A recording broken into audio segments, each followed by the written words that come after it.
부엌 불빛 아래 며느리의 팔찌가 흘러내린다. 정옥의 시선이 얼어붙는다. 재호라는 이름이 선명히 새겨진 문신. 지혜야, 그게 뭐니? 떨리는 목소리에 숟가락이 바닥에 떨어진다. 그냥 친구 이름이에요. 며느리의 거짓된 눈빛. 남편 이름이었다. 식탁 위 진료서 한 장. 임신 10주차 윤지혜. 정옥의 눈이 흔들리고 손끝이 떨린다. 그럼 그 아이는 누구의 아이야? 침묵하는 며느리, 뒤돌아선 남편의 그림자. 감동은 나누면 더 커지죠. 이야기 전에 구독과 좋아요, 알림 설정까지 눌러주시면 매일 더 따뜻한 이야기로 찾아갈게요. 경남 진주의 오래된 한옥마을. 이른 아침 햇살이 기와 지붕을 따라 흘러내리고 있었습니다. 마당 한쪽에선 박정옥이 빨랫감을 널고 있었어요. 이른을 바라보는 나이지만 손놀림은 여전히 야무졌습니다. 세상 다 변해도 가족이랑 밥 먹는 게 제일 큰 복이지. 정옥은 속으로 중얼거리며 부엌으로 들어갔습니다. 50년을 함께한 남편 최재호는 벌써 텃밭에 나가 있었어요. 오늘은 서울에 사는 아들 민석이와 며느리 지혜가 내려오는 날이었습니다. 정옥은 새벽부터 일어나 갈비를 재우고 나물을 무치고 전을 부치며 정성껏 음식을 준비했어요.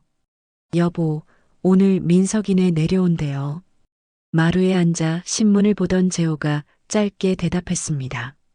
그래, 또 돈 필요하다고 그러는 거 아니겠지? 정옥은 씁쓸하게 웃었어요.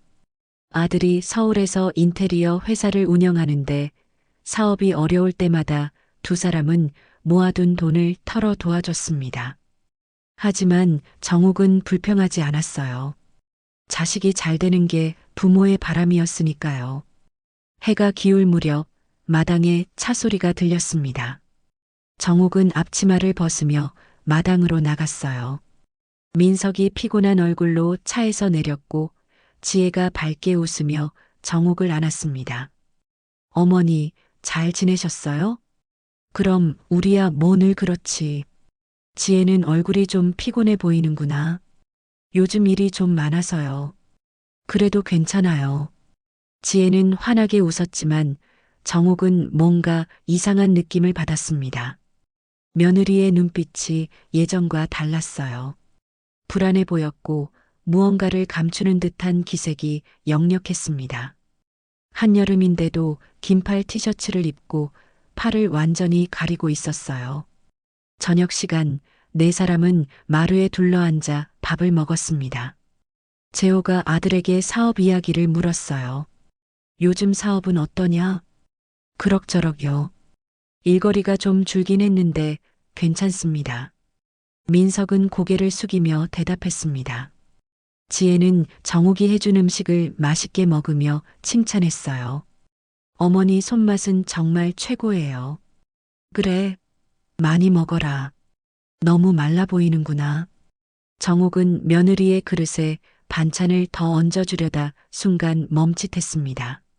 지혜가 팔을 뻗는 순간 소매가 살짝 거쳤는데 손목에 시커먼 글씨 같은 게 보였거든요. 지혜는 황급히 소매를 내리며 눈을 피했어요. 지혜야, 손목에 뭐 있니? 아, 아니에요. 그냥 멍든 거예요. 지혜는 어색하게 웃으며 대답했습니다. 정옥은 더 묻지 않았지만 마음 한구석이 개운치 않았어요. 분명 멍이 아니었습니다. 글씨처럼 보였거든요. 며느리가 무언가를 숨기고 있다는 느낌이 강하게 들었어요. 식사 중에도 지혜는 계속 핸드폰을 확인했습니다. 누군가에게서 연락이 오는 것 같았는데 그때마다 지혜의 표정이 굳어졌어요. 그리고 전화가 오면 일부러 밖으로 나가 통화했습니다. 잠깐 전화 좀 받고 올게요. 지혜는 마당으로 나가 작은 목소리로 통화를 시작했어요. 정옥은 부엌에서 설거지를 하다가 창문 너머로 며느리의 모습을 보았습니다. 지혜는 심각한 표정으로 누군가와 이야기하고 있었어요. 알았어요. 조심할게요. 절대 들키면 안 되니까. 정옥은 가슴이 철렁 내려앉았습니다. 며느리가 누구와 저런 이야기를 나누는 걸까요? 그리고 무엇을 들키면 안 된다는 걸까요? 식사가 끝나고 민석과 재호는 마루에 앉아 막걸리를 마셨어요. 정옥과 지혜는 부엌에서 설거지를 했습니다. 지혜야, 요즘 민석이랑은 어떠니? 네. 아, 괜찮아요. 지혜는 대답했지만 목소리에 힘이 없었습니다. 정옥은 며느리의 얼굴을 가만히 들여다봤어요. 뭔가 말하고 싶은데 참고 있는 것 같았습니다. 힘든 일 있으면 언제든 말하렴. 네, 감사해요, 어머니. 지혜는 고개를 숙이며 대답했습니다. 그 순간 지혜의 눈에서 눈물이 맺혔다가 사라졌어요. 정옥은 그걸 놓치지 않았습니다. 밤이 깊어지고 민석과 지혜는 손님방에서 잤습니다. 정옥은 잠이 오지 않아 마루에 나와 앉았어요. 달빛이 마당을 환하게 비추고 있었습니다. 지혜 손목에 있던 게 대체 뭐였을까? 정옥은 속으로 중얼거렸습니다. 뭔가 잘못된 것 같은데 무엇이 잘못됐는지 알 수가 없었어요. 새벽녘 정옥은 부엌에서 물을 마시다가 손님방 쪽에서 나는 소리를 들었습니다. 누군가 전화 통화를 하는 것 같았어요. 지혜의 목소리였습니다. 알았어요. 내일 다시 연락할게요. 지금은 안 돼요. 시어머니가 눈치채실 것 같아요. 정옥은 숨을 죽이고 귀를 기울였습니다. 네, 그분도 여기 계세요. 조심해야 해요. 그분? 지혜가 말하는 그분이 누구일까요? 정옥은 가슴이 두근거렸습니다. 며느리의 목소리가 다시 들렸어요. 사랑해요. 빨리 보고 싶어요. 정옥은 그 자리에 얼어붙었습니다. 며느리가 다른 남자와 통화를 하고 있다는 걸 직감적으로 알았어요. 그리고 그 남자가 이 집과 관련이 있다는 것도요. 정옥은 조용히 방으로 돌아왔습니다. 옆에서 재호가 코를 골며 자고 있었어요. 정옥은 남편을 바라보며 생각했습니다. 설마, 아니야. 그럴 리가 없어. 하지만 불안은 점점 커져만 갔습니다.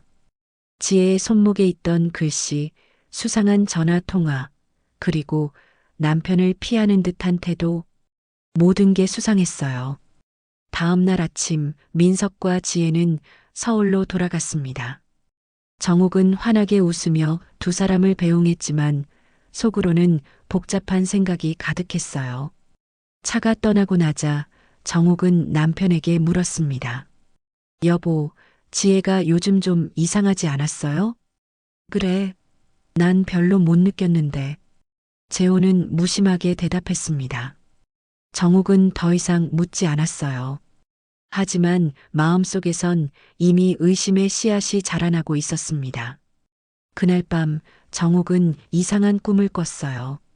며느리가 울고 있고 남편이 그 옆에 서 있는 꿈이었습니다.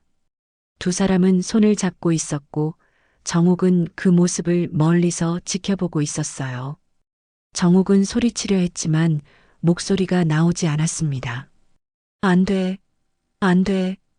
정옥은 잠에서 깨어 가슴을 쓸어내렸어요. 온몸이 식은땀으로 젖어 있었습니다. 그냥 꿈이야. 괴롭게 정말 자. 하지만 불안한 마음은 쉽게 가시지 않았습니다. 정옥은 창밖을 바라보며 생각했어요.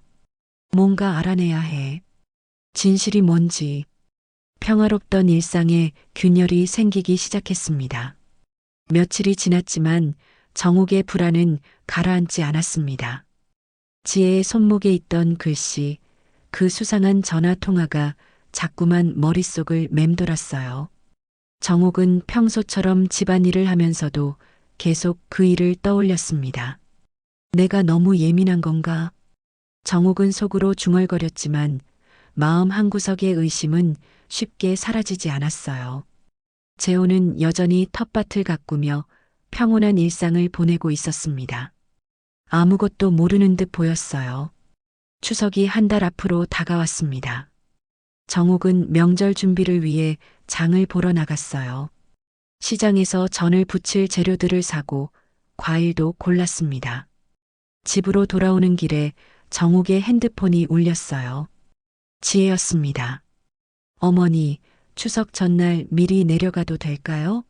전 부치는 거 도와드리고 싶어서요. 그래, 그럼 좋지. 같이 준비하자. 정욱은 반가운 마음 반, 불안한 마음 반으로 전화를 끊었습니다. 며느리를 직접 보면 뭔가 알 수 있을 것 같았어요. 추석 전날 아침 지혜가 혼자 내려왔습니다. 민석은 회사 일 때문에 추석 당일에 온다고 했어요. 지혜는 밝게 웃으며 정욱을 안았습니다. 어머니, 제가 일찍 와서 도와드릴게요. 고맙다, 지혜야. 그런데 민석이는 회사에 급한 일이 있대요. 내일 오기로 했어요. 정욱은 고개를 끄덕였습니다.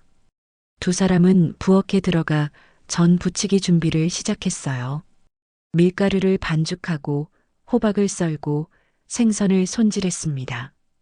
지혜는 능숙하게 일을 도왔어요. 지혜야, 요즘은 좀 어때? 저번에 왔을 때 많이 피곤해 보이던데. 아, 괜찮아요. 그때 좀 무리했었어요. 지혜는 웃으며 대답했습니다. 하지만 정욱은 며느리의 손목을 유심히 관찰하고 있었어요. 지혜는 여전히 긴팔을 입고 있었습니다. 추석 전날인데도 말이에요. 한참 일을 하다가 지혜가 뜨거운 기름에 손을 대었습니다. 아, 괜찮니? 어디 보자. 정욱은 황급히 지혜의 손을 잡았어요. 그 순간 지혜의 팔찌가 흘러내렸습니다. 정욱은 숨이 멎는 것 같았어요. 지혜의 손목에는 또렷하게 문신이 새겨져 있었습니다. 거기엔 재호라는 글씨가 있었어요. 정욱은 얼어붙었습니다. 그건 남편의 이름이었습니다. 지혜야, 그 손목에. 그게 뭐니? 정욱의 목소리가 떨렸습니다. 지혜는 당황하며 황급히 소매를 내렸어요.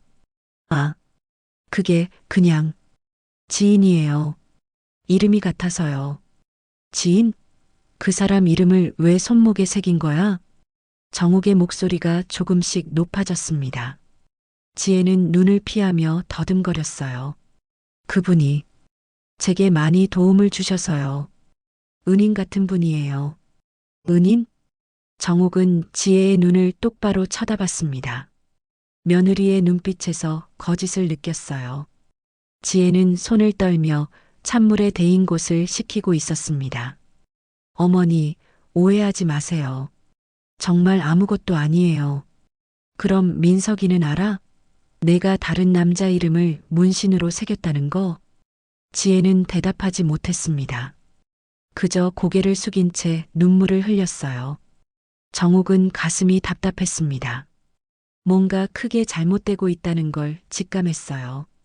지혜야, 나한테 솔직하게 말해봐. 그 사람이 누구야? 어머니, 정말 아무것도 아니에요. 제발 오해하지 마세요. 지혜는 울먹이며 말했습니다. 정욱은 더 이상 묻지 않았어요. 하지만 마음속엔 이미 확신이 생기고 있었습니다. 그날 저녁 재호가 들에서 돌아왔습니다. 정욱은 평소처럼 저녁상을 차렸지만 마음은 복잡했어요. 세 사람은 조용히 밥을 먹었습니다. 지혜는 계속 고개를 숙이고 있었고 재호는 아무것도 모르는 듯 담담하게 식사를 했어요. 지혜야, 민석이는 내일 온다며? 재호가 물었습니다. 네, 내일 아침에 출발한대요. 그래, 조심해서 오라고 해. 재호는 짧게 대답하고 다시 밥을 먹었습니다. 정욱은 남편을 바라보며 생각했어요. 혹시 남편이 뭔가 알고 있는 건 아닐까? 아니면 남편도 며느리처럼 무언가를 숨기고 있는 건 아닐까? 식사가 끝나고 지혜는 손님방으로 들어갔습니다. 재호는 마루에 앉아 텔레비전을 봤어요. 정욱은 부엌에서 설거지를 하다가 문득 남편의 방을 들여다보고 싶다는 생각이 들었습니다. 여보, 목욕 먼저 하고 올게요. 정욱은 재호에게 말하고 방으로 들어갔어요. 재호의 옷장을 열고 서랍을 조심스럽게 뒤졌습니다. 별다른 게 없었어요.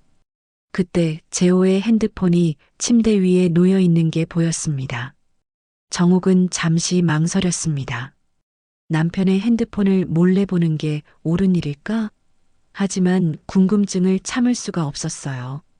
정욱은 조심스럽게 핸드폰을 집어들었습니다. 비밀번호는 재호의 생일이었어요. 정욱은 숫자를 눌렀고 핸드폰이 열렸습니다. 메시지함을 확인했지만 별다른 게 없었어요. 통화 기록도 평범했습니다. 정욱은 한숨을 쉬며 핸드폰을 내려놓으려 했어요. 그때 파일 폴더가 눈에 들어왔습니다. 정욱은 폴더를 열었어요. 여러 개의 음성 파일이 저장되어 있었습니다. 그중 하나의 제목이 눈에 띄었어요. 지혜와의 대화 3월 8일. 정욱은 숨이 막혔습니다. 손이 떨렸지만 재생 버튼을 눌렀어요. 잠시 후 지혜의 목소리가 들렸습니다. 당신 이러다 다 들통나요.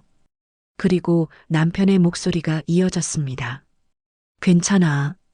정욱이는 의심 안 해. 그냥 병약한 노인으로 알지. 정욱은 핸드폰을 떨어뜨릴 뻔했습니다. 심장이 쿵쿵 뛰었어요. 50년을 함께한 남편이 자신의 며느리와 이런 대화를 나누고 있다니 믿을 수가 없었습니다. 정욱은 음성 파일을 끝까지 들었습니다. 두 사람은 서로를 걱정하고 조심하라는 말을 주고받았어요. 그리고 마지막에 지혜가 말했습니다. 사랑해요. 정욱은 그 자리에 주저앉았습니다. 눈물이 흘러내렸지만 소리내어 울 수가 없었어요. 목구멍이 막힌 것 같았습니다. 어떻게 이럴 수가 있어. 정욱은 떨리는 손으로 핸드폰을 제자리에 놓았습니다. 마루에선 재호가 여전히 텔레비전을 보고 있었어요. 아무것도 모르는 척, 아니 모든 걸 알면서도 태연한 척하고 있었습니다. 정욱은 방문을 열고 나왔습니다. 재호가 고개를 돌리며 물었어요. 목욕 안 해? 네, 지금 할게요. 정욱은 애써 평온한 목소리로 대답했습니다. 하지만 속으로는 무너지고 있었어요. 욕실로 들어간 정욱은 거울 속 자신을 바라봤습니다. 늙고 초라한 자신의 모습이 보였어요. 그래, 나는 이제 늙었지. 병약한 노인이지. 정욱은 쓰게 웃으며 수도꼭지를 틀었습니다. 찬물에 얼굴을 적시며 눈물을 씻어냈어요. 하지만 마음속의 상처는 씻어낼 수가 없었습니다. 그날 밤 정욱은 잠을 이루지 못했습니다. 옆에서 재호가 편안하게 잠들어 있었어요. 정욱은 남편을 바라보며 생각했습니다. 이제 어떻게 해야 하지? 분노와 배신감이 밀려왔습니다. 하지만 동시에 두려움도 느꼈어요. 이 사실을 알게 된 지금 정욱은 어떻게 해야 할까요? 따지고 싸워야 할까요? 아니면 모른 척 해야 할까요? 정욱의 눈빛이 서서히 변하기 시작했습니다. 슬픔이 가라앉고 그 자리를 차가운 결의가 채워갔어요. 정욱은 조용히 중얼거렸습니다. 진실을 알아내야 해. 모든 진실을. 평화롭던 일상은 완전히 무너졌습니다. 이제 정욱의 복수가 시작되려 하고 있었어요. 다음 날 아침 정욱은 평소보다 일찍 일어났습니다. 밤새 한숨도 못 잤지만 피곤함은 느껴지지 않았어요. 오히려 머릿속이 또렷했습니다. 정욱은 부엌에서 아침 준비를 하면서도 계속 생각했어요. 증거가 더 필요해. 확실한 증거가. 재호는 평소처럼 일어나 세수를 하고 마루에 앉았습니다. 지혜도 손님방에서 나와 인사를 했어요. 어머니, 안녕히 주무셨어요? 그래, 잘 잤다. 지혜는? 네, 푹 잤어요. 지혜는 밝게 웃었지만 정욱은 그 웃음이 가식적으로 보였습니다. 세 사람은 조용히 아침을 먹었어요. 정욱은 아무렇지 않은 척했지만 속으로는 두 사람을 관찰하고 있었습니다. 식사 후 재호가 텃밭으로 나갔습니다. 지혜는 부엌에서 설거지를 하려 했어요. 정욱이 말했습니다. 지혜야, 괜찮아. 내가 할게. 너는 좀 쉬어. 아니에요, 제가 할게요. 아니야, 넌 어제 전 부치느라 고생했잖아. 가서 쉬어. 정욱은 단호하게 말했습니다. 지혜는 어쩔 수 없이 손님방으로 돌아갔어요. 정욱은 설거지를 하는 척하면서 지혜의 방 쪽을 주시했습니다. 잠시 후 지혜가 핸드폰을 들고 밖으로 나가는 게 보였어요. 또 누군가와 통화를 하려는 것 같았습니다. 정욱은 조용히 뒤따라갔습니다. 지혜는 마당 구석에 서서 작은 목소리로 통화를 시작했어요. 정욱은 담 뒤에 몸을 숨기고 귀를 기울였습니다. 네, 어머니는 아직 모르시는 것 같아요. 하지만 어제 문신을 보셨어요. 지혜의 목소리가 떨리고 있었습니다. 걱정하지 마세요. 제가 잘 둘러댔어요. 하지만 불안해요. 언제까지 이렇게 숨길 수 있을까요? 정욱은 주먹을 꽉 쥐었습니다. 며느리가 누군가와 공모하고 있다는 게 분명했어요. 알겠어요. 조심할게요. 사랑해요. 지혜가 전화를 끊고 한숨을 쉬었습니다. 정욱은 황급히 부엌으로 돌아갔어요. 지혜가 집으로 들어왔을 때 정욱은 아무 일 없다는 듯 설거지를 하고 있었습니다. 오후가 되자 민석이 도착했습니다. 정욱은 환하게 웃으며 아들을 맞이했어요. 민석아, 잘 왔다. 길은 안 막혔니? 네, 괜찮았어요. 어머니, 건강하시죠? 그럼 우리야 뭐. 민석은 아버지에게 인사를 하고 지혜 옆에 앉았습니다. 네 사람은 함께 차례 음식을 준비했어요. 전을 부치고 과일을 깎고 나물을 담았습니다. 겉으로는 평범한 명절 풍경이었지만 정욱의 마음속은 폭풍우가 치고 있었어요. 저녁 식사 시간, 정욱은 재호의 행동을 유심히 관찰했습니다. 재호는 지혜에게 반찬을 건네주며 말했어요.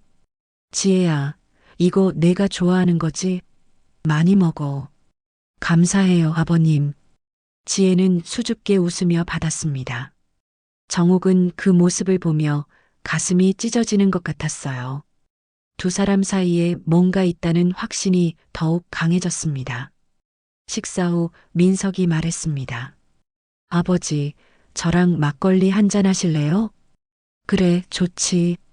두 남자는 마루에 앉아 술을 마셨어요. 정욱과 지혜는 부엌에서 설거지를 했습니다. 정욱은 며느리에게 슬쩍 물었어요. 지혜야, 민석이랑은 요즘 어때? 네, 괜찮아요. 아이 계획은 없니? 결혼한 지도 꽤 됐는데. 지혜의 얼굴이 굳어졌습니다. 아직은 생각 중이에요. 그래, 서두를 필요는 없지. 하지만 나이가 있으니까 너무 늦지는 말고. 정욱은 의미심장하게 말했습니다. 지혜는 고개를 끄덕였지만 눈빛이 불안해 보였어요. 밤이 깊어지고 모두 잠자리에 들었습니다. 정욱은 재호가 깊이 잠든 것을 확인하고 조용히 일어났어요. 남편의 핸드폰을 다시 확인해야 했습니다. 더 많은 증거가 필요했어요. 정욱은 핸드폰을 켜고 음성 파일을 다시 찾았습니다. 이번엔 다른 파일도 들어봤어요. 여러 개의 녹음 파일이 있었는데 모두 지혜와의 대화였습니다. 한 파일을 재생하자 지혜의 목소리가 들렸어요. 이렇게 만나는 게 정말 조심스러워요. 민석이한테 들키면 어떡해요? 재호의 목소리가 이어졌습니다. 괜찮아. 우리 조심하면 돼. 정욱이는 아무것도 모르니까. 정욱은 손으로 입을 막았습니다. 소리내어 울고 싶었지만 참아야 했어요. 다음 파일을 재생했습니다. 당신 때문에 매일 밤 잠을 못 자요. 이렇게 사랑에 빠질 줄 몰랐어요. 지혜의 목소리였습니다. 정욱은 핸드폰을 꽉 쥐었어요. 분노가 치밀어 올랐습니다. 그 돈은 정욱이 모르게 빼놨어. 내 통장으로 보낼게. 재호의 목소리가 들렸습니다. 정욱은 숨이 막혔어요. 남편이 자신 몰래 돈까지 빼돌리고 있었다니. 정욱은 핸드폰을 제자리에 놓고 조용히 방을 나왔습니다. 욕실로 가서 찬물로 얼굴을 씻었어요. 거울 속 자신의 얼굴이 창백하게 보였습니다. 어떻게 이럴 수가 있어? 50년을 함께 산 사람이. 정욱은 주먹으로 세면대를 쳤습니다. 하지만 소리는 내지 않았어요. 아무도 눈치채서는 안 됐습니다. 다음 날 아침 추석 당일이었습니다. 네 사람은 함께 차례를 지냈어요. 정욱은 조상님 앞에서 절을 하며 속으로 빌었습니다. 조상님, 제가 어떻게 해야 할까요? 이 배신을 어떻게 갚아야 할까요? 차례를 마치고 송편을 먹으며 재호가 말했습니다. 우리 가족이 이렇게 모여 있으니 좋구나. 정욱은 그 말을 듣고 비웃음이 나왔습니다. 가족? 이게 가족이라고 할 수 있을까요? 배신자들로 가득한 이 자리가? 그러게요. 정말 감사한 일이죠. 정욱은 억지로 웃으며 대답했습니다. 민석은 아무것도 모른 채 행복하게 웃고 있었어요. 정욱은 아들이 불쌍했습니다. 자신의 아내와 아버지가 이런 관계인 줄도 모르고. 오후가 되자 민석과 지혜는 서울로 돌아간다고 했습니다. 정욱은 두 사람을 배웅하며 지혜의 손을 꽉 잡았어요. 지혜야, 조심해서 가거라. 그리고 명심해. 거짓말은 언젠가 들통나는 법이야. 지혜는 깜짝 놀란 표정을 지었습니다. 정욱은 의미심장하게 웃으며 손을 놨어요. 차가 떠나고 나자 재호가 말했습니다. 참 착한 며느리지? 정욱은 남편을 돌아보며 차갑게 말했습니다. 그렇지. 정말 착한 아이지. 그날 밤 정욱은 남편이 잠든 후 다시 핸드폰을 확인했습니다. 통장 내역도 찾아봤어요. 재호의 서랍을 뒤지니 통장 사본이 나왔습니다. 거기엔 놀라운 금액이 지혜 명의로 이체되어 있었어요. 수억 원이었습니다. 이게 우리가 평생 모은 돈이잖아. 정욱은 눈물을 흘리며 통장을 바라봤습니다. 남편은 자신을 완전히 배신했어요. 사랑도 돈도 모두 며느리에게 넘겨주려 하고 있었습니다. 정욱은 통장을 제자리에 놓고 방으로 돌아왔습니다. 재호는 여전히 편안하게 자고 있었어요. 정욱은 남편을 내려다보며 생각했습니다. 이제 내 차례야. 당신들이 나를 배신했으니 나도 가만히 있지 않을 거야. 정욱의 눈빛이 차갑게 빛났습니다. 슬픔과 분노가 뒤섞여 있었어요. 평생 순종적으로 살아온 여자가 이제 변하기 시작했습니다. 복수의 계획이 정욱의 머릿속에서 천천히 만들어지고 있었어요. 추석이 지나고 일주일이 흘렀습니다. 정욱은 평소처럼 집안일을 하며 지냈지만 마음속으로는 계속 계획을 세우고 있었어요. 증거는 충분히 모았습니다. 이제 어떻게 행동할지 결정해야 할 때였어요. 어느 날 오후 정욱의 핸드폰이 울렸습니다. 지혜였어요. 어머니, 안녕하세요. 제가 내일 혼자 내려가도 될까요? 무슨 일이니? 몸이 좀 안 좋아서 시골에서 쉬고 싶어요. 그이는 회사 일이 바빠서 못 내려와요. 정욱은 잠시 말이 없었습니다. 지혜가 혼자 온다니 이상한 일이었어요. 그래, 그럼 내려와. 푹 쉬어야지. 감사해요, 어머니. 전화를 끊고 정욱은 생각에 잠겼습니다. 며느리가 몸이 안 좋다고? 무슨 일일까요? 정욱은 불길한 예감이 들었어요. 다음 날 오후 지혜가 도착했습니다. 얼굴이 창백하고 피곤해 보였어요. 정욱은 며느리를 맞이하며 물었습니다. 많이 아프니? 얼굴이 안 좋은데. 괜찮아요. 그냥 좀 피곤해서요. 지혜는 힘없이 웃으며 대답했습니다. 정욱은 며느리를 방으로 안내하고 차를 끓여줬어요. 재호는 텃밭에 나가 있었습니다. 여기 차 마셔. 몸이 안 좋으면 병원에 가봐야 하는 거 아니니? 어제 병원 다녀왔어요. 약 처방받았어요. 지혜는 가방에서 약봉지를 꺼내 보여줬습니다.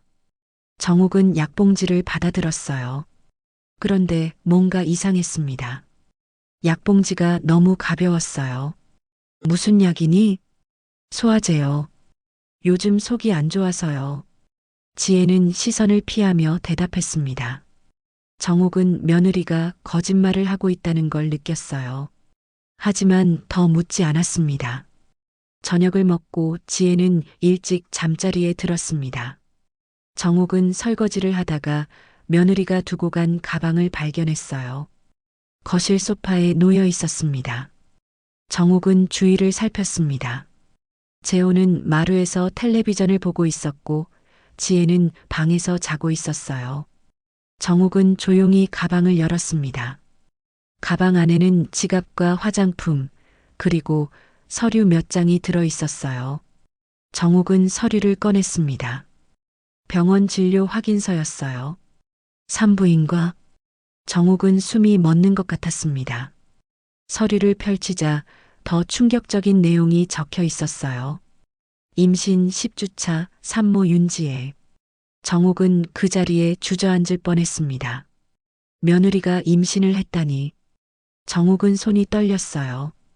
그런데 이상한 점이 있었습니다. 민석이는 이 사실을 모르는 것 같았어요. 지혜가 혼자 병원에 다녀온 걸 보면 말이에요.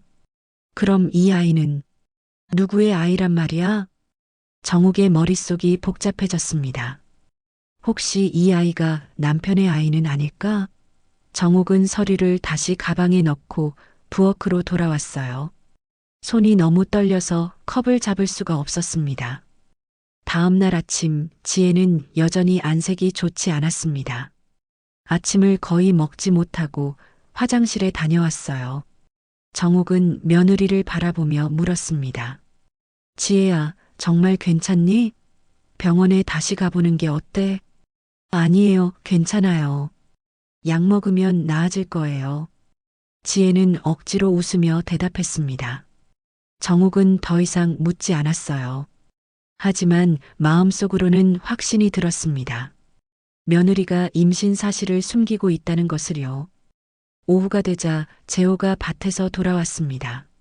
지혜는 마루에 앉아 멍하니 하늘을 보고 있었어요. 재호가 지혜 옆에 앉으며 말했습니다. 지혜야, 몸은 좀 어때? 네, 많이 나아졌어요. 그래, 푹 쉬어. 여기서 며칠 있다가. 재호는 지혜의 어깨를 다독이며 말했습니다. 정욱은 부엌에서 그 모습을 지켜보고 있었어요. 두 사람 사이의 친밀함이 눈에 보였습니다. 정욱은 가슴이 찢어지는 것 같았어요. 저녁 무렵 정욱은 재호의 방을 다시 뒤지기로 했습니다. 더 많은 증거가 필요했어요. 재호가 샤워하러 간 사이 정욱은 서랍을 열었습니다. 서랍 깊숙한 곳에 봉투 하나가 숨겨져 있었어요. 정욱은 봉투를 꺼내 열었습니다. 안에는 사진 몇 장이 들어 있었어요. 재호와 지혜가 함께 찍은 사진이었습니다. 두 사람은 웃으며 어깨를 나란히 하고 있었어요. 배경을 보니 바닷가였습니다. 언제 찍은 사진일까요? 정욱은 사진 뒷면을 확인했습니다. 지혜와 함께 2월이라고 적혀 있었어요. 이번 달이었습니다. 추석 전에 찍은 사진이었어요. 그럼 민석이 모르게 둘이 만났다는 거잖아. 정욱은 분노가 치밀어 올랐습니다. 사진을 다시 넣으려는데 봉투 안에 통장이 하나 더 있었어요. 정욱은 통장을 꺼냈습니다. 지혜명의 통장. 정욱은 통장을 펼쳤습니다. 잔액이 3억 원이 넘었어요. 입금 내역을 보니 모두 재호의 계좌에서 이체된 것이었습니다. 이게 우리가 평생 모은 돈이야. 땅 팔아서 모은 돈까지 다 넘겼네. 정욱은 눈물을 흘렸습니다. 남편이 자신을 완전히 배신했어요. 50년을 함께 살며 모은 재산을 며느리에게 넘기고 있었습니다. 정옥은 통장을 촬영했습니다. 증거로 남겨야 했어요. 그리고 봉투를 제자리에 돌려놓았습니다. 재호가 샤워에서 나올 시간이었어요. 그날 밤 정옥은 재호에게 말했습니다. 여보, 우리 내일 병원 좀 갈까요? 왜? 어디 아파? 요즘 가슴이 답답하고 숨이 차요. 검사 좀 받아보려고요. 그래, 그럼 내일 같이 가자. 재호는 걱정스러운 표정을 지었습니다. 하지만 정옥은 그게 진심인지 의심스러웠어요. 자신을 배신한 사람이 어떻게 진심으로 걱정할 수 있겠어요? 다음 날 정옥과 재호는 병원에 갔습니다. 지혜는 집에서 쉬고 있었어요. 검사를 받고 결과를 기다리는 동안 정옥은 재호에게 물었습니다. 여보, 우리 결혼한 지 50년 됐죠? 그래, 긴 세월이지.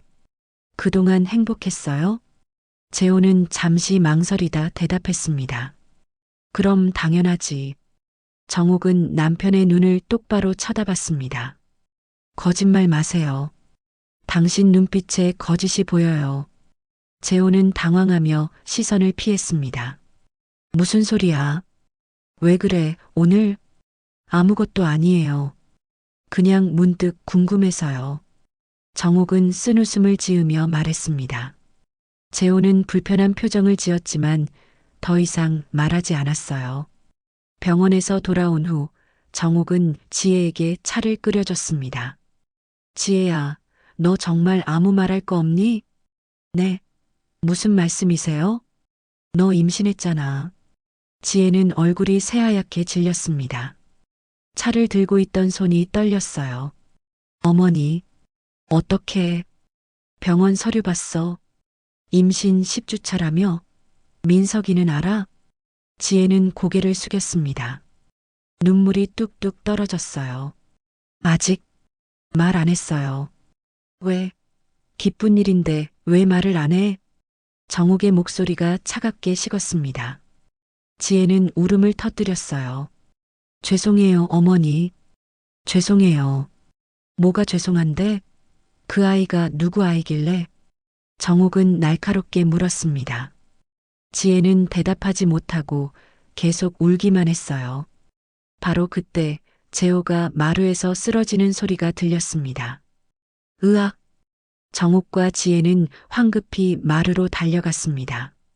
재호가 가슴을 움켜쥐고 쓰러져 있었어요. 얼굴이 창백했고 식은땀을 흘리고 있었습니다. 여보, 정신 차려요. 정옥은 재호를 흔들며 소리쳤습니다. 지혜는 울며 재호를 끌어안았어요. 안 돼요. 제 잘못이에요. 당신 죽으면 나도 죽을 거예요. 정옥은 그 모습을 보며 얼어붙었습니다. 며느리가 남편을 당신이라고 부르고 있었어요. 정옥은 모든 걸 확신했습니다. 구급차, 빨리 구급차 불러요. 정옥은 소리쳤습니다. 하지만 마음 한구석에선 차가운 목소리가 속삭였어요. 이제 끝이구나. 모든 게. 구급차 사이렌 소리가 마을을 가득 채웠습니다. 재호는 들것에 실려 병원으로 옮겨졌어요. 정옥과 지혜는 구급차를 따라 병원으로 향했습니다. 지혜는 계속 울고 있었고 정옥은 창밖을 멍하니 바라보고 있었어요.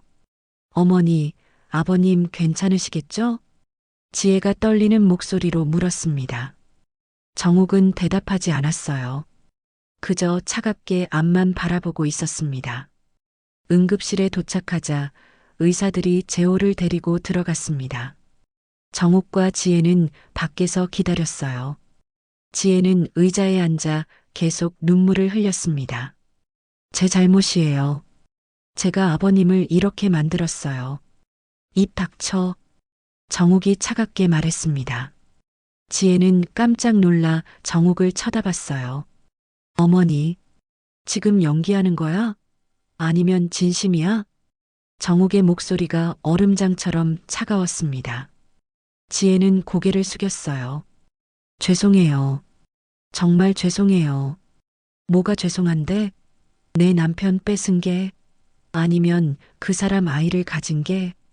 정옥은 낮은 목소리로 물었습니다. 지혜는 얼굴이 새하얗게 질렸어요. 어머니, 다 알고 계셨어요? 당연하지. 너희들이 나를 바보로 아는 모양인데 난 다 봤어. 다 들었고. 정옥은 지혜를 똑바로 쳐다보며 말했습니다. 지혜는 바닥에 무릎을 꿇었어요. 어머니, 오해예요. 정말 오해세요. 오해? 손목에 새긴 재호라는 이름은? 녹음된 대화는? 통장에 넣어둔 수억 원은? 정옥이 하나하나 따지듯 물었습니다. 지혜는 울면서 소매를 걷어 올렸어요. 이 문신은 제 친아버지 이름이에요. 시아버님이 아니에요. 지혜는 가방에서 낡은 사진을 꺼냈습니다. 어린 지혜와 한 남자가 함께 찍은 사진이었어요. 제 아버지세요. 최재호. 제가 5살 때 교통사고로 돌아가셨어요. 정옥은 사진을 받아들었습니다.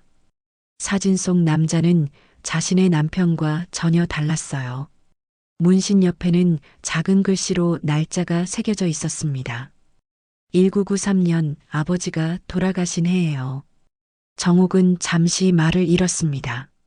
그럼 자신이 본 것은 오해였단 말일까요? 그럼 녹음 파일은? 내가 직접 들었어. 재호랑 내가 나누던 대화. 어머니, 저는 시아버님이랑 그런 대화한 적 없어요.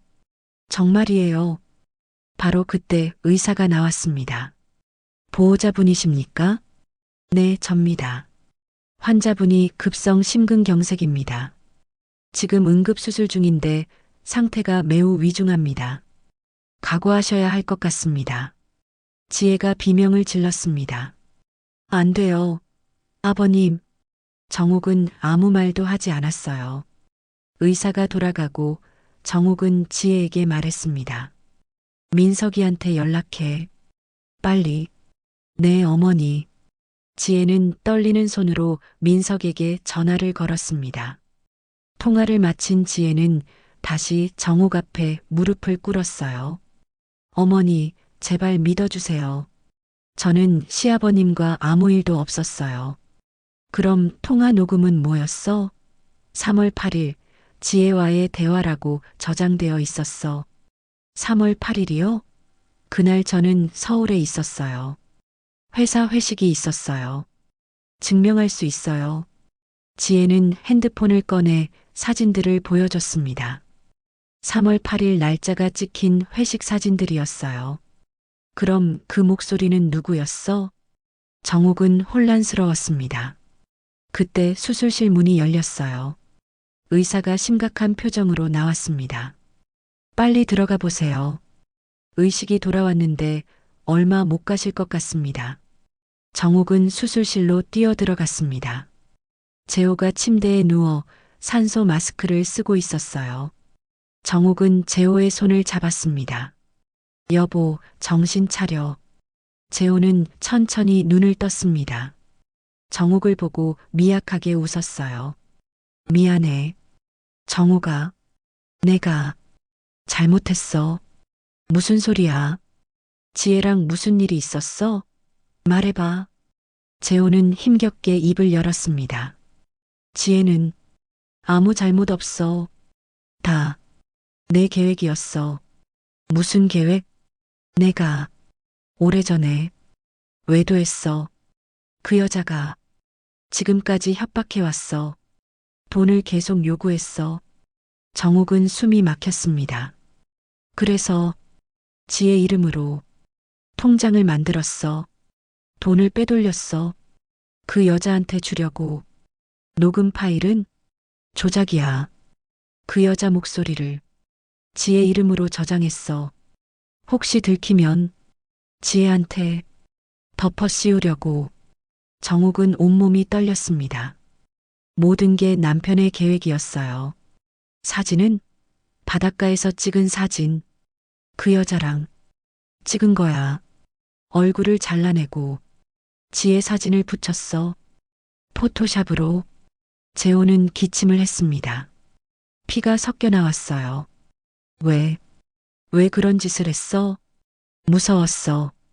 당신한테 들킬까봐 지혜를 희생양으로 만들려고 했어. 정말 미안해. 재호의 손이 힘없이 떨어졌습니다. 심장 박동 소리가 점점 느려지더니 멈췄어요. 사망 확인했습니다. 의사의 말에 정옥은 그 자리에 주저앉았습니다. 지혜가 울며 달려왔어요. 어머니. 정옥은 재호의 시신을 바라보며 눈물을 흘렸습니다. 50년을 함께 산 남편. 하지만 정옥이 알던 사람은 진짜 재호가 아니었어요. 당신, 날 속였구나. 끝까지. 정옥의 목소리가 떨렸습니다. 지혜는 정옥의 어깨를 감싸 안았어요. 어머니, 괜찮으세요? 정옥은 지혜를 밀어내지 않았습니다. 그저 남편의 시신을 바라보며 울었어요. 분노도 원망도 아닌 깊은 슬픔의 눈물이었습니다. 복도에서 민석이 뛰어오는 소리가 들렸습니다. 어머니, 아버지. 민석이 수술실로 들어와 재호의 시신을 보고 무너졌어요. 아버지, 아버지. 정옥은 아들을 안아줬습니다. 지혜도 민석을 끌어안으며 함께 울었어요. 그날 밤 세 사람은 병원에서 밤을 새웠습니다. 정옥은 창밖을 바라보며 생각했어요. 이제 진실을 알았어. 하지만 이 진실이 날 자유롭게 할까? 아니면 더 깊은 지옥으로 빠뜨릴까? 정옥의 눈빛에는 더 이상 분노가 없었습니다. 그저 깊은 공허함만이 남아 있었어요. 모든 게 무너진 밤이었습니다. 장례식장은 조문객들로 가득했습니다. 마을 사람들이 찾아와 정옥에게 위로의 말을 건넸어요. 정옥은 상주석에 앉아 묵묵히 고개를 숙이고 있었습니다. 민석은 아버지의 영정 앞에서 눈물을 흘리고 있었고 지혜는 조문객들을 응대하며 분주하게 움직였어요. 정옥 씨, 고생이 많으시겠어요. 힘내세요. 마을 이장이 정옥의 손을 잡으며 말했습니다. 정옥은 고개를 끄덕이며 대답했어요. 감사합니다. 조문객들이 돌아가고 정옥은 혼자 영정 앞에 앉았습니다. 재호의 웃는 얼굴이 사진 속에 있었어요. 정옥은 그 얼굴을 바라보며 속으로 중얼거렸습니다. 당신은 끝까지 나를 속였구나. 50년을 함께 살면서도. 지혜가 조심스럽게 다가와 정옥 옆에 앉았습니다. 어머니, 식사라도 하셔야 해요. 괜찮아. 입맛이 없구나. 그래도 드셔야죠. 몸이라도 챙기셔야 해요. 지혜는 김밥을 한 개 집어 정옥에게 건넸습니다. 정옥은 받아서 한 입 베어 물었어요. 하지만 씹어도 넘어가지 않았습니다. 지혜야. 네, 어머니. 내 뱃속의 아이는 누구 아이니? 지혜는 놀란 표정을 지었습니다. 잠시 망설이다가 대답했어요.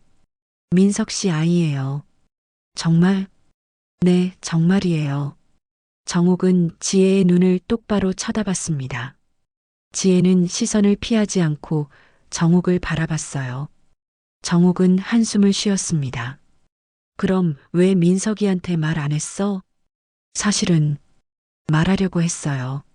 그런데 남편이 요즘 회사 일로 너무 힘들어해서 차마 못했어요. 지혜는 눈물을 글썽이며 말했습니다. 회사가 어렵대요. 자금이 막혀서 곧 문을 닫을 수도 있다고요. 그래서 임신 소식을 말하면 부담만 될 것 같았어요. 정옥은 고개를 끄덕였습니다. 그럼 그것도 재호가 지혜를 함정에 빠뜨리려던 계획의 일부였던 걸까요?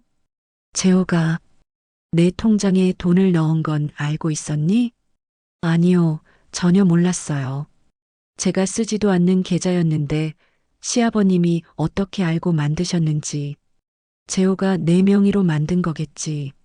그 여자한테 돈을 보내면서 혹시라도 들키면 내 탓으로 돌리려고. 정옥의 목소리가 차갑게 가라앉았습니다. 지혜는 고개를 숙였어요.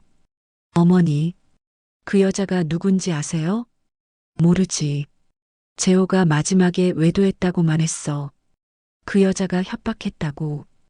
혹시 단서라도 찾아야 하지 않을까요? 그 여자 때문에 시아버님이 돌아가신 거나 다름없어요. 지혜의 말에 정옥은 생각에 잠겼습니다. 맞는 말이었어요. 그 여자를 찾아야 했습니다. 장례식이 끝나고 정옥과 민석, 지혜는 집으로 돌아왔습니다. 빈집이 썰렁하게 느껴졌어요. 정옥은 재호의 방으로 들어갔습니다. 서랍을 하나씩 열어보기 시작했어요. 어머니, 뭐 찾으세요? 민석이 문가에 서서 물었습니다. 아무것도 아니야. 너는 쉬어라. 어머니도 쉬세요. 많이 피곤하실 텐데. 그래, 알았어. 민석이 나가고 정옥은 다시 서랍을 뒤졌습니다. 그러다 서랍 밑바닥에 숨겨진 봉투를 발견했어요. 봉투를 열자 편지 한 통이 나왔습니다. 재호 씨, 이번 달 돈 꼭 보내주세요. 안 그러면 부인한테 다 말할 거예요. 우리 사이에서 태어난 아이도 있잖아요. 정옥은 손이 떨렸습니다. 아이, 재호에게 다른 아이가 있단 말일까요? 편지 끝에 이름이 적혀 있었어요. 강미선. 정옥은 그 이름을 되뇌었습니다. 들어본 적 없는 이름이었어요.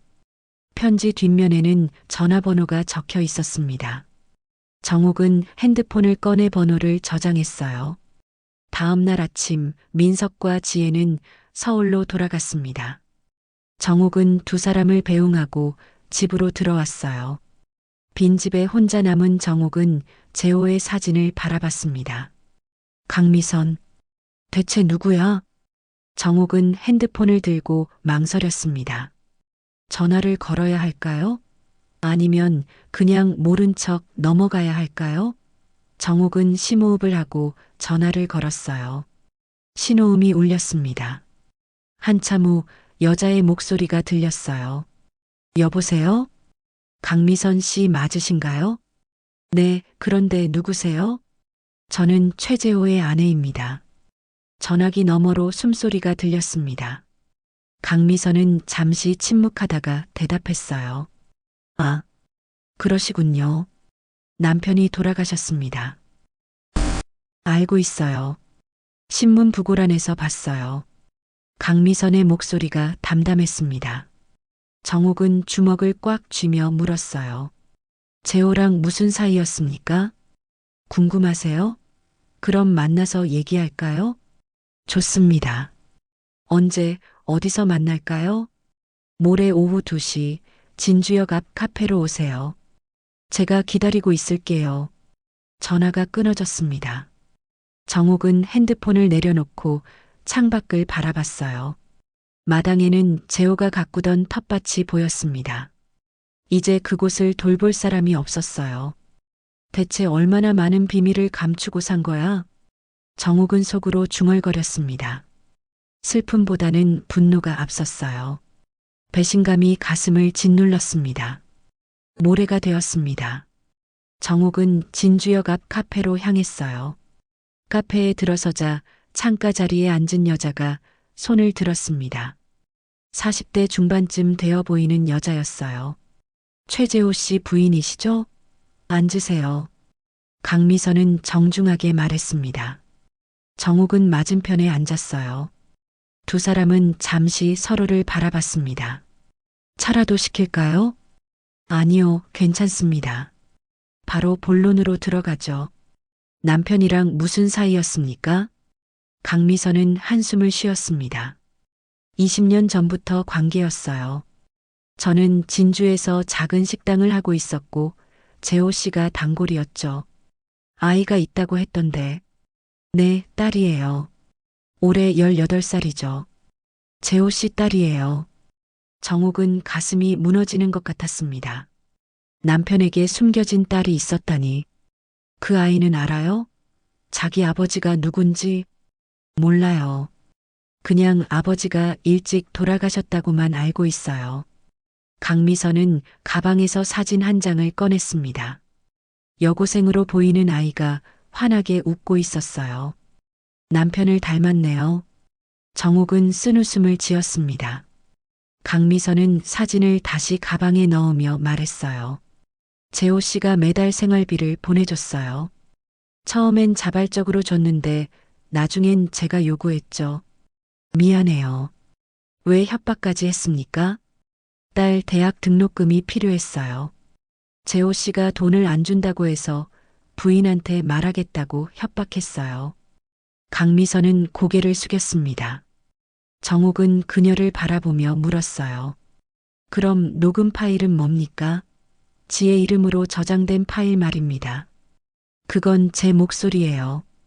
재호 씨가 제 목소리를 녹음해서 며느리 이름으로 저장한 거예요. 혹시라도 들키면 며느리 탓으로 돌리려고요. 정옥은 모든 퍼즐이 맞춰지는 느낌이었습니다. 재호는 철저하게 계획했던 거예요. 이제 어쩔 생각입니까? 돈은 더 이상 요구하지 않을게요. 재호 씨도 돌아가셨고 더 이상 괴롭히고 싶지 않아요. 강미선은 일어서며 말했습니다. 정말 죄송해요. 부인. 정옥은 대답하지 않았습니다. 강미선이 카페를 나가고 정옥은 혼자 남았어요. 창밖을 바라보며 눈물을 흘렸습니다. 이게 당신의 진짜 모습이었구나. 당신. 정옥은 집으로 돌아와 재호의 유품을 정리하기 시작했습니다. 옷가지를 개키고 서류를 정리했어요. 그러다 또 다른 편지를 발견했습니다. 이번엔 재호가 정옥에게 쓴 편지였어요. 정옥아, 미안해. 나는 평생 너를 속이고 살았어. 용서해줘. 정옥은 편지를 구겨서 던져버렸습니다. 용서? 어떻게 용서해? 한 달이 흘렀습니다. 정옥은 혼자 집을 지키며 조용한 일상을 보내고 있었어요. 재호가 가꾸던 텃밭은 이제 정옥이 돌보고 있었습니다. 매일 아침 일어나 밭에 나가 풀을 뽑고 물을 주었어요. 그게 정옥의 유일한 위안이었습니다. 어느 날 오후 민석이 전화를 걸어왔습니다. 어머니, 이번 주말에 내려갈게요. 지혜랑 같이요. 그래, 조심해서 와. 어머니, 괜찮으세요? 목소리가 좀 이상한데. 괜찮아. 너나 잘 지내라. 전화를 끊고 정옥은 한숨을 쉬었습니다. 민석에게 진실을 말해야 할까요? 아버지가 외도를 했고 숨겨진 딸이 있다는 사실을요. 하지만 그건 너무 잔인한 일 같았어요. 주말이 되었습니다. 민석과 지혜가 도착했어요. 지혜의 배가 조금씩 불러오고 있었습니다. 정옥은 며느리를 보며 미소 지었어요. 많이 컸구나. 네, 이제 5달째예요. 지혜는 수줍게 웃으며 대답했습니다. 민석은 기쁜 표정으로 정옥에게 말했어요. 어머니, 아들이래요. 초음파 검사했는데 건강하대요. 그래, 다행이구나. 이름은 지었니? 아직이요. 어머니가 지어주세요. 정옥은 고개를 끄덕였습니다. 손주가 태어난다니 기쁜 일이었어요. 하지만 마음 한구석은 여전히 무거웠습니다. 저녁 식사 후 세 사람은 마루에 앉아 차를 마셨습니다. 정옥은 민석을 바라보며 조심스럽게 말했어요. 민석아, 너한테 할 말이 있어. 무슨 말씀이세요? 내 아버지에 대해서야. 민석의 표정이 굳어졌습니다. 지혜도 긴장한 얼굴로 정옥을 바라봤어요. 아버지가 어떻게 하셨는데요? 정옥은 깊게 숨을 들이쉬었습니다. 내 아버지가 외도를 했었어. 오래전부터. 민석은 벌떡 일어섰습니다. 뭐라고요? 그게 무슨 말씀이세요? 진정해. 앉아서 들어봐. 정옥은 차분하게 모든 것을 설명했습니다.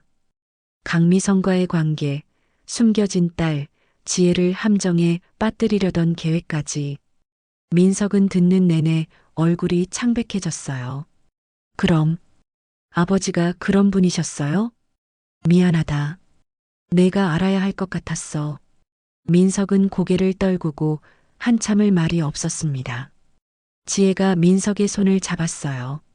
여보, 괜찮아? 괜찮을 리가 있어.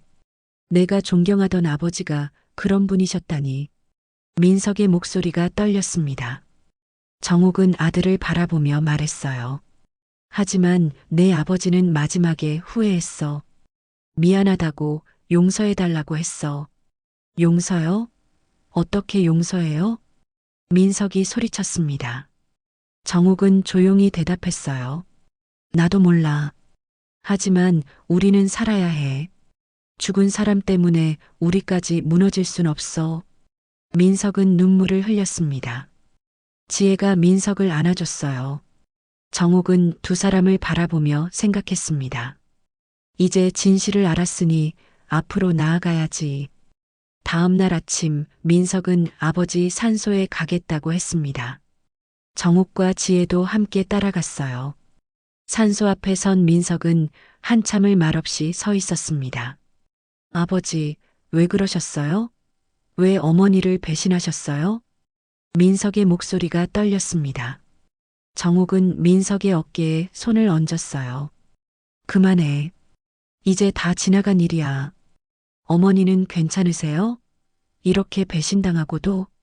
정욱은 쓴웃음을 지었습니다. 괜찮을 리가 없지. 하지만 어쩌겠니. 살아야지. 세 사람은 산소 앞에 절을 했습니다. 정욱은 재호의 묘비를 바라보며 속으로 말했어요. 이제 정말 보내줄게. 당신도 편히 쉬어. 집으로 돌아온 후 지혜가 정욱에게 말했습니다.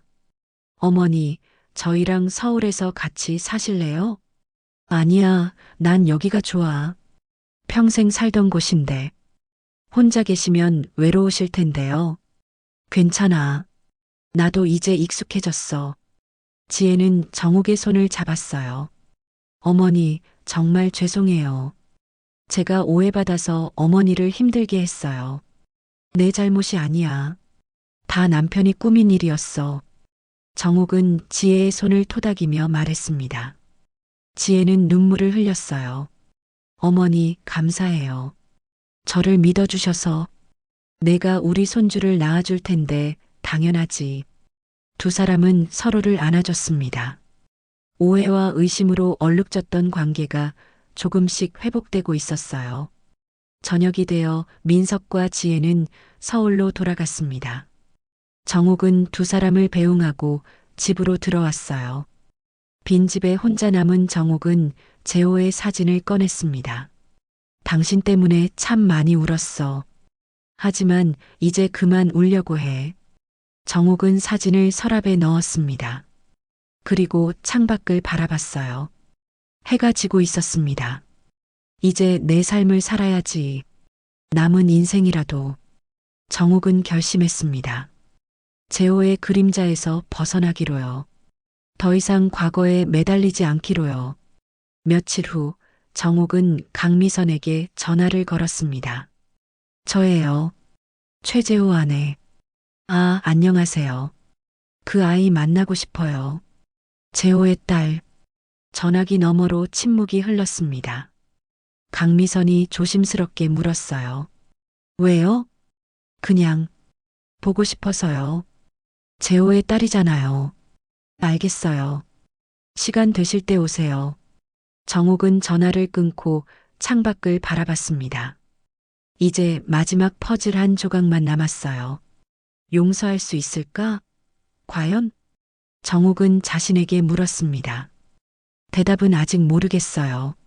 하지만 시도는 해봐야 했습니다. 봄이 찾아왔습니다. 정욱은 텃밭에 씨앗을 뿌리고 있었어요. 재호가 좋아하던 상추와 고추를 심었습니다. 손에 흙을 묻히며 일하는 것이 이제는 위로가 되었어요. 어머니, 마당 쪽에서 지혜의 목소리가 들렸습니다. 정욱은 고개를 들었어요. 지혜가 배를 안고 조심스럽게 걸어오고 있었습니다. 민석이 지혜를 부축하고 있었어요. 어머, 너희들 왜 왔니? 몸 조심해야지. 어머니 보고 싶어서 왔어요. 그리고 드릴 말씀이 있어서요. 세 사람은 마루에 앉았습니다. 지혜가 가방에서 초음파 사진을 꺼냈어요. 어머니, 이거 보세요. 우리 아들이에요. 정옥은 사진을 받아들었습니다. 작은 생명이 손가락을 빨고 있었어요. 정옥의 눈가에 눈물이 맺혔습니다. 건강하게 크고 있구나. 네, 다음 달이면 태어나요. 어머니, 이름 지어주세요. 정옥은 잠시 생각하다가 말했습니다. 용서. 어때? 용서요? 민석이 고개를 갸우뚱했습니다. 정옥은 고개를 끄덕이며 설명했어요. 한자로 용용자의 용서할 서자. 용서하고 살아가라는 뜻이야. 이 세상에 완벽한 사람은 없어. 누구나 실수하고 잘못하지. 중요한 건 용서하고 앞으로 나아가는 거야. 지혜가 눈물을 글썽이며 말했습니다. 좋은 이름이에요, 어머니. 민석도 고개를 끄덕였어요. 용서, 최용서. 좋네요. 정옥은 초음파 사진을 지혜에게 돌려주며 미소 지었습니다. 건강하게 나아라. 할머니가 많이 도와줄게. 오후가 되자 정옥은 민석과 지혜에게 말했습니다. 너희들 잠깐 기다려봐. 내가 데리고 갈 사람이 있어. 정옥은 핸드폰을 꺼내 강미선에게 전화를 걸었어요. 1시간 후 강미선이 딸과 함께 도착했습니다. 여고생 교복을 입은 소녀가 수줍게 인사했어요. 안녕하세요. 그래, 안녕. 이름이 뭐니? 강수진이에요. 정옥은 수진을 찬찬히 바라봤습니다. 재호를 닮았어요. 눈매와 코, 웃는 모습까지.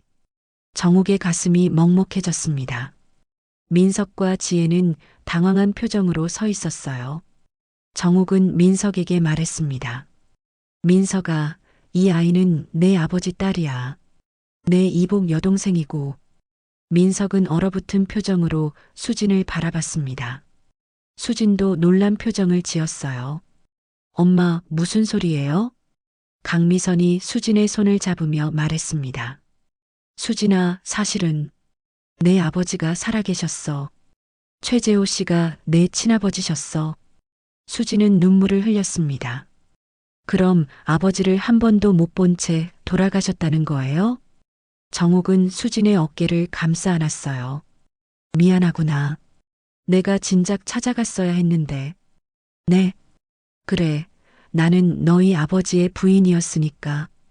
수진은 정옥을 안으며 울었습니다. 민석도 다가와 수진의 손을 잡았어요. 나는 민석이야. 내 오빠고. 오빠. 수진은 민석을 보며 눈물을 닦았습니다. 지혜도 다가와 수진을 안아줬어요. 나는 지혜야. 내 새언니. 5사람은 마루에 둘러앉았습니다. 정옥은 차를 끓여 모두에게 나눠줬어요. 우리 이제 가족이야. 비록 복잡한 사연이 있지만 같은 피를 나눈 가족이지. 강미선이 고개를 숙이며 말했습니다. 정말 죄송해요. 제가 잘못했어요. 이제 그만해요. 다 지난 일이에요. 정옥은 강미선의 손을 잡았습니다. 강미선은 눈물을 흘렸어요. 고맙습니다. 이렇게 받아주셔서. 정옥은 수진을 바라보며 물었습니다. 수진아, 대학은 어디 가고 싶니? 저는 요리를 배우고 싶어요. 그래. 그럼 내가 등록금 도와줄게. 정말요? 수진의 얼굴이 환해졌습니다. 정옥은 고개를 끄덕였어요. 너도 내 딸이나 마찬가지잖아. 당연하지. 민석이 정옥을 바라보며 말했습니다. 어머니, 정말 괜찮으세요? 괜찮아. 이제 정말 괜찮아. 정옥은 진심으로 미소 지었습니다. 마음 한구석에 남아있던 응어리가 풀리는 것 같았어요. 저녁 무렵 모두 함께 재호의 산소를 찾았습니다. 수지는 처음 보는 아버지 묘 앞에서 한참을 울었어요. 아버지, 저예요. 수진이에요. 뵙고 싶었어요. 정옥은 수진을 안아줬습니다. 민석도 아버지 묘 앞에 절을 했어요. 아버지, 이제 용서할게요. 비록 잘못하셨지만 그래도 제 아버지니까요. 정옥은 묘비를 쓰다듬으며 속삭였습니다. 여보, 우리 이제 다 용서하기로 했어요. 당신도 편히 쉬어요. 산을 내려오는 길, 정옥은 지혜의 손을 잡았습니다. 지혜야, 그동안 미안했어. 너를 의심해서. 아니에요, 어머니. 이해해요. 앞으로는 진짜 가족처럼 지내자. 우리. 네, 어머니. 집으로 돌아와 저녁을 함께 먹었습니다. 정옥은 정성껏 음식을 차렸어요. 5사람은 둘러앉아 밥을 먹으며 이야기를 나눴습니다. 웃음소리가 집안을 가득 채웠어요. 밤이 되어 모두 돌아가고 정옥은 혼자 마루에 앉았습니다. 달빛이 마당을 밝히고 있었어요. 정옥은 손목을 바라봤습니다. 며칠 전 새로 새긴 문신이 있었어요. 용서. 2글자가 또렷하게 새겨져 있었습니다. 정옥은 문신을 쓰다듬으며 미소 지었어요. 그래, 이제야 진짜 자유로워진 것 같아. 정옥은 하늘을 올려다봤습니다. 별들이 반짝이고 있었어요. 여보, 당신도 이제 용서받았어요. 하늘에서 편히 쉬세요. 당신의 하루에 작은 감동이 되었다면 구독과 좋아요로 함께 걸어주세요. 다음 이야기도 따뜻하게 준비해 두겠습니다.